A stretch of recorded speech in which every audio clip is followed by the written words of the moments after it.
Assalamualaikum warahmatullahi wabarakatuh. Perkenalkan, nama saya Muhammad Fazrul Koisnen dengan NIM 211105020044. Di sini saya akan mereview dan menanggapi materi yang disampaikan oleh Bapak dosen Dr. Abdul Wadud Nafis, LC, MEI, dengan materi konsep dasar ekonomi Islam. Ekonomi Islam adalah sebuah cabang ilmu yang membahas dan mempelajari tentang perilaku manusia dalam memenuhi kebutuhan dan memuaskannya. Kebutuhan manusia itu ada dua macam.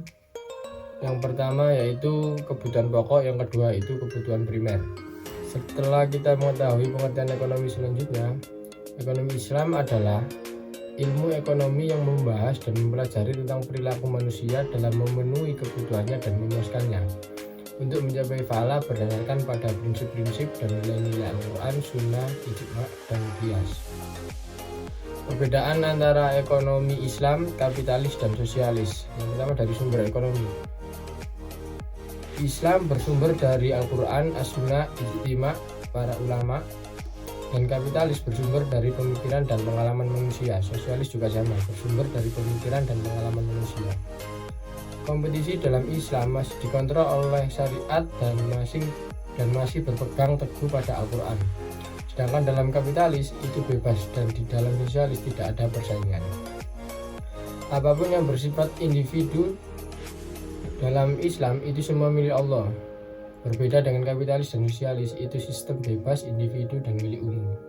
Di dalam Islam, kesejahteraan bersifat jasmani dan rohani. Memiliki akal itu harus bersifat halal dalam apapun, tapi di dalam kapitalis dan sosialis hanya bersifat jasmani.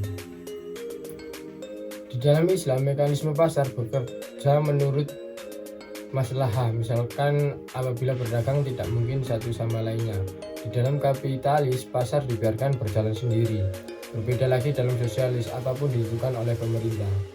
Sumber hukum ekonomi Islam ada 4. Yang pertama Al-Quran, yang kedua As-Sunnah, yang ketiga Al-Ijma, dan yang keempat Qiyas. Dasar-dasar ekonomi Islam ada 6, yaitu Tauhid, As-Siddiq, dan Amanah. Yang ketiga mengakui hak individu dan umum. Yang keempat Al-Adl, yang kelima Al-Tawazun, yang keenam Al-Ta'un, dan tolong-menolong sama manusia. Tauhid yaitu meyakini tentang keesaan Allah, meyakini semua apapun ciptaan Allah.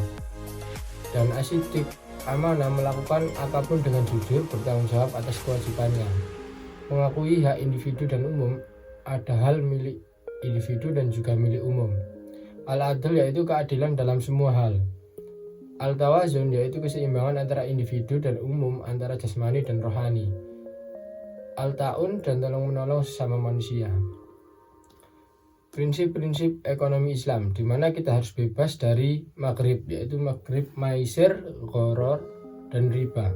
Maisir adalah bebas dari judi, baik itu secara terbuka atau transaksi yang mengandung judi.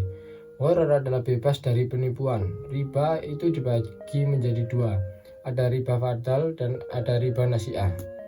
Riba fadal misal jual beli emas harus sama ukuran timbangan. Riba yang kedua itu riba nasi'ah. Riba nasi'ah adalah kelebihan hutang. Contoh, ada orang punya hutang 1 juta, maka dalam jangka waktu 1 bulan apabila dibayar maka harus membayar 1.050.000, dan yang 50.000 tersebut sebagai imbalan atau yang kita sebut dengan bunga. Dalam prinsip Islam harus bebas dari bunga. Mungkin sekian dari saya. Wassalamualaikum warahmatullahi wabarakatuh.